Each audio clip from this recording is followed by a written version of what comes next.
ओफो!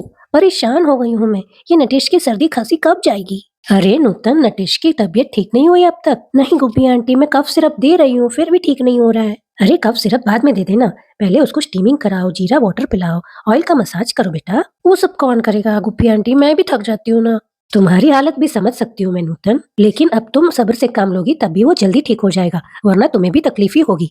हाँ ठीक कह रहे हो आप गुब्बी आंटी। बच्चे की परवरिश में तो पेशेंस, लव और केयर ज्यादा इंपॉर्टेंट है।